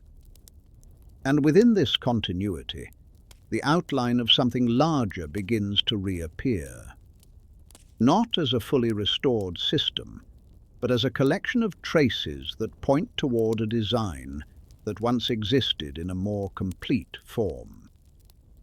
A design that may never be fully recovered, but continues to leave its imprint in the patterns that remain. As the physical traces of the past begin to fade into fragments, another form of preservation comes into focus, not through stone or structure, but through narrative. Stories that have been carried forward across generations, reshaped with time, yet still holding something that feels persistent beneath their surface. Myth is often viewed as symbolic, as a way for early societies to explain what they could not fully understand. But when observed closely, myth begins to feel less like invention and more like transformation. A process where events, ideas, and experiences are translated into forms that can survive beyond their original context. Not always accurate in detail, but consistent in pattern. Across different cultures, similar stories appear. Accounts of creation, of powerful beings, of destruction and renewal. These narratives do not match exactly, but they echo one another in ways that are difficult to dismiss entirely. The repetition suggests that they may be drawing from a shared source, even if that source is no longer clearly visible. Within these stories, there are elements that stand out. Descriptions of advanced knowledge, of interactions between humans and non-human entities, of environments that change suddenly and dramatically. These elements may be interpreted in different ways, but their presence across multiple traditions raises the possibility that they are rooted in something more than imagination. If myth functions as a form of encoded history, then it operates differently from direct record. It does not preserve events in a literal sense. Instead, it preserves their essence. The structure of what happened, the impact it had, and the meaning it carried for those who experienced it. Over time, this essence becomes layered with symbolism, making it more difficult to separate what is metaphor from what may have once been direct observation. This process allows stories to survive even when precise details are lost. It ensures that something remains, even if it must change form to do so. In this way, myth becomes a bridge between what was experienced and what can be remembered. Not a perfect bridge, but one that continues to carry fragments forward. There is also a quiet resilience within this form of preservation. Because even as cultures shift, languages change, and interpretations evolve, the core patterns tend to persist. The same themes reappear, adapted to new contexts, but still recognizable at a deeper level. And within this repetition, Myth begins to feel less like fiction and more like a reflection, a way of holding on to something that cannot be fully expressed directly, suggesting that beneath the layers of story and symbol, there may still be traces of a past that has not entirely disappeared, only changed the way it is remembered. As myth begins to reveal itself as a possible carrier of older memory, another layer quietly complicates the picture. Not the stories themselves, but the way they have been passed down, translated, and understood over time. Because what is received today is not the original form. It is the result of repeated interpretation, shaped by language, culture, and perspective. Language does not remain fixed. Words shift in meaning, symbols take on new associations, and entire concepts can change as they move from one context to another. When ancient texts are translated, the process involves more than direct conversion. It requires interpretation. Decisions are made about how to represent ideas that may not have exact equivalents in the modern world. In this process, something is always altered. A word that once carried multiple layers of meaning may be reduced to a single definition. A symbol that once represented a specific experience may be understood as metaphor. Over time, these small adjustments accumulate, gradually changing the way the original message is perceived. What remains is not necessarily incorrect, but it is no longer identical to what was first expressed. This creates a distance between the present and the past. A space where meaning can shift without being immediately recognized. Readers interpret texts based on their own frameworks, at their own expectations of what is possible or logical. As a result, certain ideas may be simplified, while others may be overlooked entirely. There are also cases where translation is influenced by belief systems. Interpretations may align with prevailing views, consciously or unconsciously, shaping how information is presented. This does not require deliberate distortion. It can occur naturally, as individuals interpret unfamiliar concepts through familiar lenses. When applied to ancient accounts of beings, events, or technologies, this process becomes even more significant. Descriptions that may have once referred to something specific could now appear symbolic, or vice versa. Without the original context, it becomes difficult to determine which elements were intended as literal and which were meant to represent something else.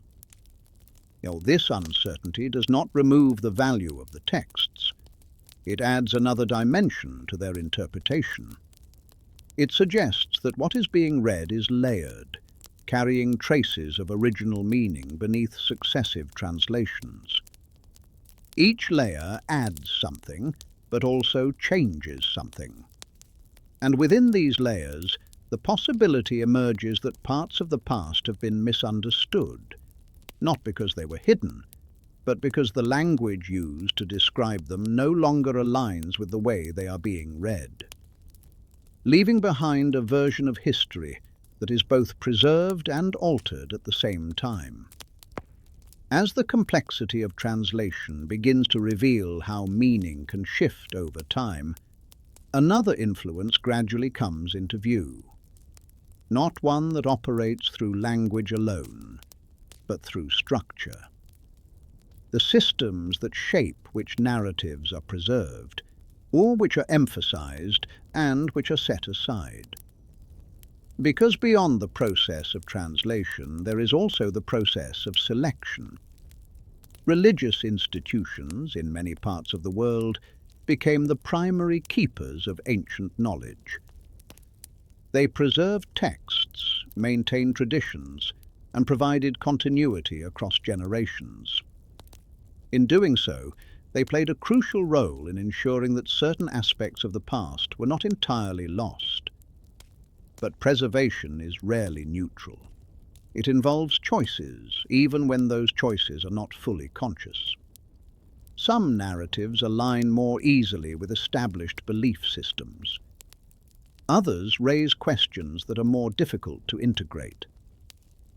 Over time, the stories that fit within a structured worldview tend to be reinforced, repeated, and formalized. Those that do not may be interpreted differently, minimized, or gradually removed from central focus. This process does not necessarily imply intentional concealment. It reflects the natural tendency of systems to maintain coherence. For a belief structure to remain stable, it must organize information in a way that supports its framework. Contradictions are often resolved through reinterpretation, and ambiguities are shaped into clearer forms that can be consistently understood. When applied to ancient accounts, this influence becomes significant. Descriptions of powerful beings, unusual events, or advanced knowledge may be reframed to fit within established narratives. What might have originally been presented in one way could be understood differently as it moves through the lens of organized belief. There is also the role of authority. Those who interpret and preserve texts often hold influence over how they are understood.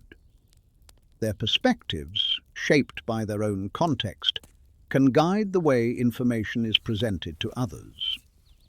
Over time, this creates a version of history that is structured, but not necessarily complete. This does not mean that the preserved narratives are false. It means they are filtered, shaped by the needs, understandings, and priorities of those who carried them forward. Within these filters, certain elements may remain clear, while others become less visible. And so, the role of religion and power adds another layer to the unfolding picture. Not as a force that replaces earlier ideas, but as one that reshapes them, influencing how the past is remembered, how it is explained, and how it continues to be interpreted.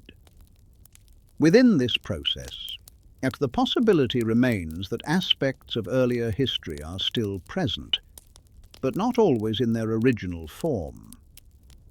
Existing within structured narratives, yet carrying traces of something that extends beyond them. As the influence of interpretation and structure begins to settle, another pattern quietly re-emerges. Not within a single tradition, but across many. Stories that appear in different parts of the world, separated by distance and language, yet sharing a familiar shape. Not identical, but close enough to suggest that they may not have formed entirely on their own. There are accounts of great floods, of worlds ending and beginning again, of powerful beings descending from above or emerging from hidden places. There are stories of knowledge being given, of humanity being guided or corrected, of cycles where order gives way to chaos and then returns once more. These themes are not confined to one region. They appear in various forms across continents, adapted to local environments, but carrying the same underlying structure. At first, it is possible to see these similarities as coincidence. Different societies facing similar challenges, creating similar explanations. But the consistency begins to feel deeper than that. Certain details align in ways that suggest more than shared human experience. The sequence of events, the roles assigned to different figures, the transitions between destruction and renewal, all follow patterns that repeat with quiet precision. This repetition raises the possibility that these stories may originate from a common source. Not necessarily a single event, but a shared memory that has been carried across time and distance, changing in form but retaining its core structure. As cultures developed independently, this memory may have been adapted to fit new contexts, resulting in variations that still reflect the same origin. There is also the question of how such stories could travel. Direct contact between distant cultures is one explanation, but it is not always supported by clear evidence in every case. Another possibility is that these patterns are not transmitted through direct interaction, but through something more diffuse. A shared framework of understanding that emerges from deeper layers of human experience. If cycles of disruption and recovery have occurred, and if fragments of knowledge have been carried forward, then it is possible that these stories represent the reconstruction of earlier events, not as precise accounts, but as interpretations shaped by what remained. Each culture preserving a version of the same underlying experience, expressed in its own language and symbolism. This creates a sense of continuity that extends beyond individual traditions. A network of narratives that, when viewed together, begin to form a larger picture. Not complete, not fully aligned, but connected in ways that suggest a deeper origin. And within this network, the repetition of stories becomes more than coincidence.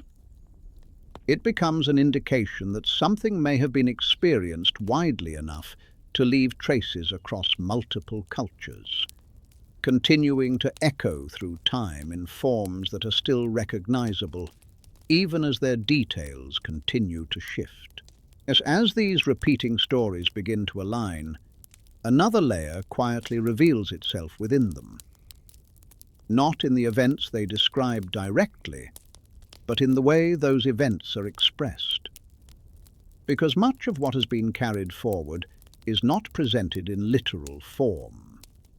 It is wrapped in symbolism, in imagery that seems abstract at first, but may hold more precise meaning beneath the surface. Symbols do not function like direct language. They condense complex ideas into simple forms, allowing meaning to be preserved even when details are lost. A single image, a recurring motif, can carry layers of interpretation, adapting as it moves through different cultures and time periods. This makes symbolism resilient.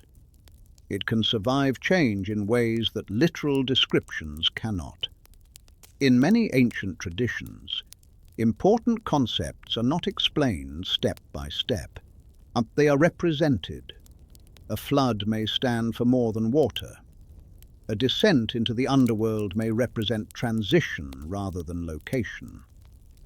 A figure described as a god may reflect authority, knowledge, or influence that is difficult to express in ordinary terms. These symbolic forms allow experiences to be communicated without requiring precise language. Over time, as the original context fades, the symbols remain, but their interpretation begins to shift. What was once understood in a specific way may later be seen as metaphor, or taken literally in a different sense. This creates layers of meaning that can overlap, making it difficult to separate what was originally intended from what has been added later. If earlier civilizations experienced events or possessed knowledge that could not be easily described, a symbolism would provide a way to preserve that understanding. It would allow information to move forward, even if it had to change form to do so. The core idea would remain, even as its expression evolved. This introduces a different way of reading ancient material. Not as a direct record, but as something that requires interpretation at multiple levels. The visible story is only one layer. Beneath it, there may be structures of meaning that point towards something more specific, though not always in a straightforward way. There is also a sense of intentionality within this approach. Symbolism allows for concealment as well as preservation. Information can be encoded in ways that are not immediately obvious, accessible only to those who understand how to interpret it. This does not necessarily imply secrecy, but it does suggest awareness of how knowledge can be protected through abstraction. And so, within the layers of symbol and story, the possibility remains that traces of earlier understanding continue to exist. Not openly, not clearly defined, but present in forms that persist across time, waiting to be recognized through patterns rather than direct explanation. As the layers of myth, structure, and memory begin to settle into a broader perspective, there is a natural tendency to return to what is considered certain. The established timeline, the accepted progression of human development, the framework that defines how the past is generally understood. These elements provide clarity, a sense of order that allows history to be studied, organized, and communicated in a consistent way. Within this framework, humanity moves from simplicity to complexity. Early groups develop basic tools, gradually refine their abilities, and eventually form organized societies. Agriculture emerges, leading to settlement. Writing develops, allowing knowledge to be preserved. Over time, systems become more advanced, leading to the civilizations that are now recognized as the foundation of recorded history. This model is not without evidence. It is supported by discoveries, by patterns that can be observed and measured. It provides a structure that explains much of what is visible, offering a coherent narrative that connects past and present. And for many aspects of human development, it functions effectively.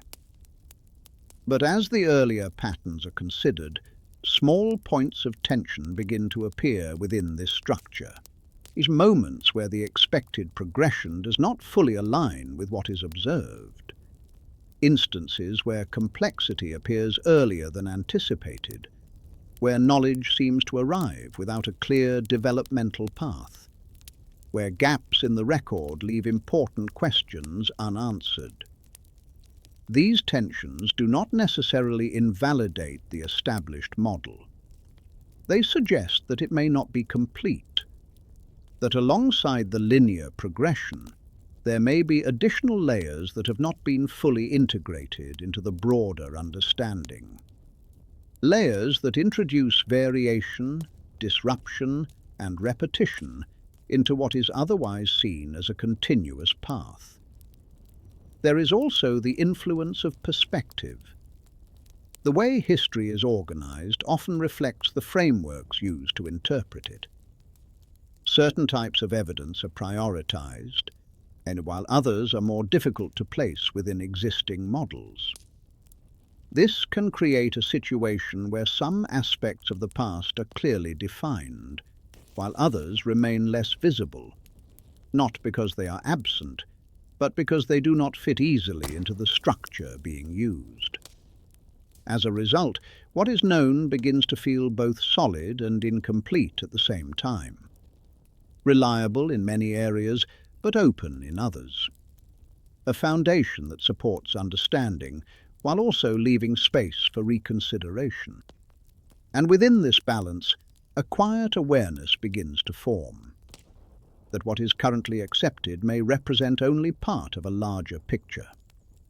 Not incorrect, but limited by the boundaries of what has been discovered, preserved, and interpreted so far. As the sense of partial understanding begins to settle, the focus shifts naturally toward what has not yet been resolved. Not in a way that demands immediate answers, but in a way that acknowledges the presence of gaps. Because within any structured view of the past, it is often the unanswered questions that reveal the most. There are moments in the timeline where transitions occur without clear explanation. periods where development accelerates, where knowledge appears without a fully visible origin, where entire phases of human activity seem to leave behind only limited traces. These moments do not disrupt the overall structure entirely, but they introduce uncertainty into what would otherwise feel complete. Questions begin to gather around these points. How did early civilizations achieve levels of complexity that seem out of proportion with their supposed starting conditions? Why do similar patterns of knowledge and design appear across distant regions without clear evidence of connection? What accounts for the recurring themes found in myths and narratives across cultures that developed independently? There are also deeper questions that extend beyond physical evidence. Questions about consciousness, about the sudden expansion of human awareness, about the capacity for abstract thought that appears within the record without a fully defined progression. These aspects of human development are difficult to measure, yet they play a central role in shaping the way societies form and evolve. The idea of lost knowledge continues to surface within these questions, not as a definitive conclusion, but as a possibility that helps to frame the gaps. If something existed and was partially lost, is then the discontinuities begin to make more sense. The fragments that remain would appear disconnected, even though they once belonged to a larger system. There is also the question of scale. How much of the past has been preserved, and how much has been altered or erased by time? The visible record represents only a portion of what once existed. Conditions change, materials degrade, environments shift. Over long periods, even significant structures can disappear, leaving behind only subtle indications of their presence. These questions do not lead to a single answer. They expand outward, connecting to one another, forming a network of possibilities rather than a fixed conclusion. Each question opens the door to another, creating a continuous process of exploration. And within this process, the absence of certainty becomes part of the experience, not as a limitation, but as a space where thought can move freely, where ideas can be considered without needing to be fully resolved. Because in the end, what remains is not only what is known, but what continues to be asked. And it is within these questions that the sense of an unfinished story becomes most clear. As the questions continue to expand without final resolution, another possibility begins to take shape quietly in the background, not centered on what has been lost, but on what may still be found. Because if knowledge has been fragmented rather than erased, then the potential for rediscovery remains, even if it unfolds gradually and in unexpected ways. Rediscovery does not necessarily mean uncovering something entirely hidden. It may involve recognizing patterns that have always been present, but not fully understood. As new methods of observation develop, whether through technology or shifts in perspective, previously overlooked details can begin to take on new meaning. What once appeared isolated may start to connect, forming a more coherent structure. There are already indications of this process. Sites that were once dismissed or misunderstood are being re-examined, revealing layers that were not initially recognized. Alignments, material properties, and spatial relationships are being studied with greater precision, allowing for interpretations that extend beyond earlier assumptions. These changes do not rewrite the past, but they refine the way it is seen. This process is not limited to physical discovery. It also occurs within interpretation. As different fields of study intersect, new perspectives emerge. Ideas that were once considered separate begin to overlap, creating a more integrated understanding. This can lead to shifts in how ancient texts are read, how myths are interpreted, and how patterns across cultures are connected. There is also a sense that rediscovery may not happen all at once. It may appear in fragments, much like the way knowledge may have been carried forward. Small insights, partial connections, moments of recognition that gradually build into a larger picture. This slow unfolding mirrors the patterns already observed in history, where understanding develops through accumulation rather than sudden clarity. If earlier systems of knowledge were lost or reduced, then rediscovery would involve reconstruction, not from a complete blueprint, but from scattered pieces. This process requires interpretation, and with interpretation comes uncertainty. But it also allows for adaptation, for new understanding to emerge alongside what is being recovered. There is a quiet balance within this idea, between what can be known and what remains beyond reach. Rediscovery does not eliminate mystery. It often deepens it, revealing additional layers that were not previously visible. And within this balance, the possibility remains open, that the past is not entirely closed, but continues to interact with the present. That what has been lost may still leave traces, not only in physical form, but in the patterns of thought that guide exploration. Suggesting that the story of humanity may not only be something to look back on, but something that continues to unfold through the act of understanding itself.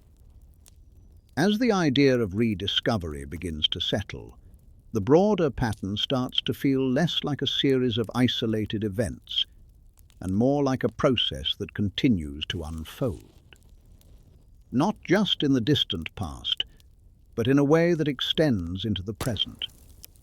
The cycles of development, disruption, and partial recovery begin to resemble something structured, almost as if they follow a rhythm that repeats under different conditions. Within this rhythm, humanity appears to move through phases, periods of growth, where knowledge expands and systems become more complex, followed by moments of instability, where those systems are challenged or altered. What comes after is not a return to the exact same state, but a reconfiguration. Elements of what existed before remain, but they are arranged differently, shaped by new circumstances.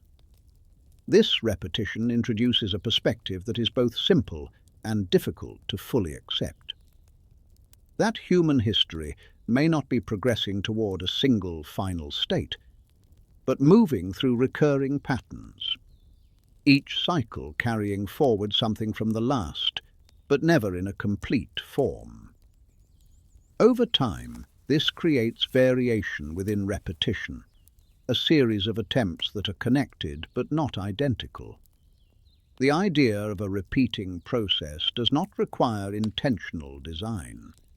It can emerge from the interaction between environment, knowledge, and human behavior. But the consistency of the pattern invites a deeper question: whether these cycles are purely natural, or whether they reflect underlying structures that guide how development unfolds.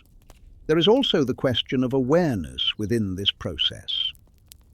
If cycles have occurred before, then it is possible that traces of them remain within the present, not as clear memory, but as tendencies, patterns of behavior, recurring challenges, familiar outcomes that appear under different conditions.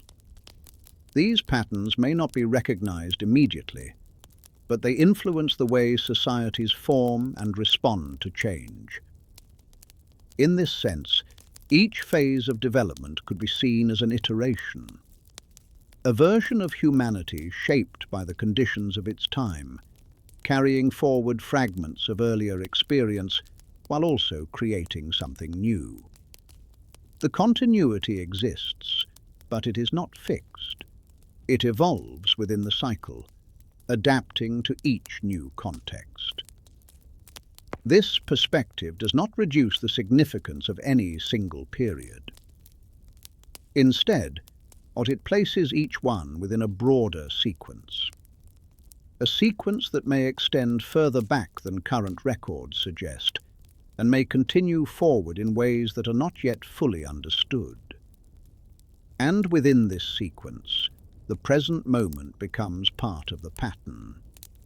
Not separate from the past, but connected to it through the same underlying structure, suggesting that what is happening now may not be entirely new, but another expression of something that has been unfolding for far longer than is currently visible. As the pattern settles into a quiet rhythm, the perspective begins to turn back toward where the journey first started.